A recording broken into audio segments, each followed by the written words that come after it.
ఉంటాయి నాన్న, అవి మనం చెప్పుకున్నాము.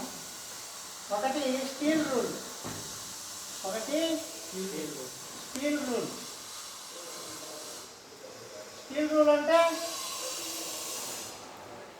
ఇనుప స్కేలు. స్కేల్ ఉంటుంది కదా, రూల్ అంటే స్కేలు, స్టీల్ అంటే స్టీల్ స్కేల్ అనమాట. అంటే మనం ఇనుప స్కేల్ అని రాసుకున్నాం. స్టీల్ రూల్ అంటే ఇనుప స్కేలు. మనకి నార్మల్ స్కేల్లోనే ఇనుపై ఉంటాయి, ఐరన్ స్కేల్. ఓకేనా? ఎందుకంటే మన చెక్క పని చేసేటప్పుడు కొద్దిగా వచ్చినప్పుడు ఇరిగినప్పుడు కొంచెం ఇరిగిపోతూ ఉంటాయి. ఇది అనమాట స్టీల్ రూల్ అనమాట.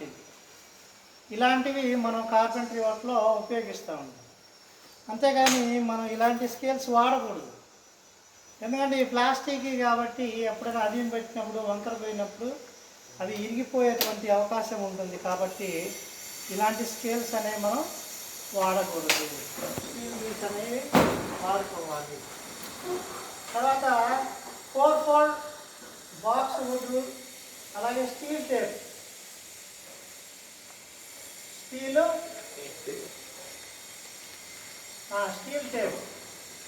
టేప్ ఎప్పుడైనా చూసారా? చూడలేదా?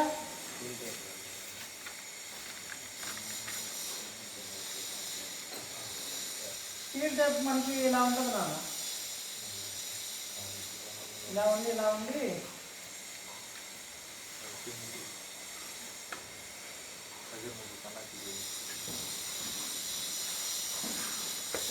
చూసారా? అన్నగా జీవైస్తుంటాయి. ఏంటి సార్? చెక్క పని మీద చేస్తున్నా స్టీల్ టేప్ ఇలా లాగుతారు. ఇలా లాగా నాకు స్కేల్ లాగా వస్తుంది. దాన్ని స్టీల్ టేప్ అంటారు. మామూలు టేప్ అంటే మనకి దారం మాదిరి ఉంటుంది, టైలర్ దగ్గర ఉంటుంది. టైలర్ దగ్గర ఉండేది 6 అడుగుల టేపే, ఎక్కువ హైట్ ఉండదు. మామూలుగా గోడ పని కార్పెంటరీ చేసే వాళ్ళ దగ్గర 5 మీటర్స్ టేప్ ఉంటుంది. ఇది 5 మీటర్స్ ఉంటుంది దగ్గర. ఈ 5 మీటర్స్ స్టీల్ రూల్ అనేది వాడతారు కార్పెంటరీ వర్క్. అలాగే మనం ప్రైస్ స్క్వేర్ ఏంటన్నా? ప్రైస్ స్క్వేర్ అంటే మనకి చెక్క అనేది కరెక్ట్గా 90 డిగ్రీల కోణంలో ఉందా లేదా అని కనుక్కోవడానికి ప్రైస్ స్క్వేర్ వాడతాం. ఈ ప్రైస్ స్క్వేర్ ఎలా ఉంటుందంటే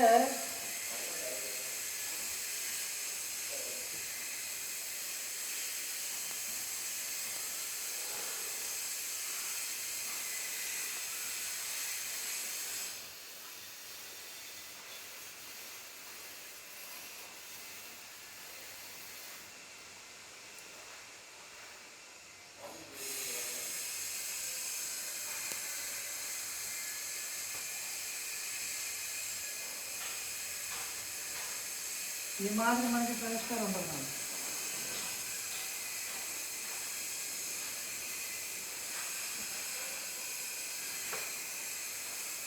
ఇది బ్లేడ్ అనమాట, ఇదేమో స్టాక్.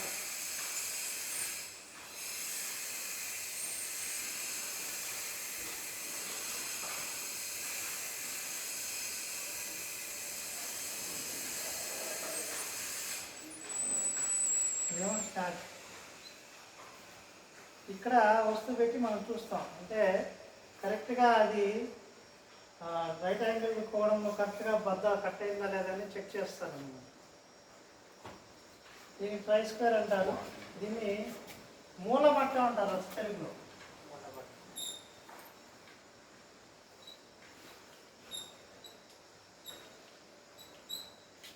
తెలుగులో మూలమట్టం అని కూడా అంటారు.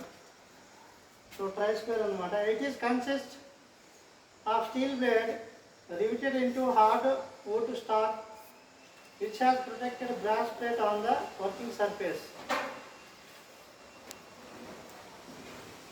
Another type is all metal spare with the steel blade cast iron. Its sizes vary from 150 to 300 mm. అంటే 15 సెంటీమీటర్ నుంచి 30 సెంటీమీటర్ దాకా ఉంటుంది రకాలు. దీంట్లో సైజులు అనమాట 15 సెంటీమీటర్స్ నుంచి 30 సెంటీమీటర్స్ దాకా 2 రకాలు ఉంటాయి. It is used for measuring and setting out dimensions. Dimensions గీయడానికి ఇది పనికి వస్తుంది. అంటే ఒక చెక్కని మనం కోయాలనుకో కరెక్ట్గా బద్దని నిలువుగా డైమెన్షన్స్ గీయడానికి ఇది పనిచేస్తుంది. Testing the finishing of the plane surface. అలాగే దానిపైన గరుకు తలంగా ఉంటాయా లేదా అని చెక్ చేయడానికి కూడా మనకి ట్రై స్కేల్ని ఉపయోగిస్తారు. మన దగ్గర కొన్ని టూల్స్ ఉన్నాయి. నెక్స్ట్ క్లాసెస్లో నేను అవి చూపిస్తాను మీకు ఖచ్చితంగా. ఓకే, సో ఇంతవరకు రాసుకున్నాను చాలు.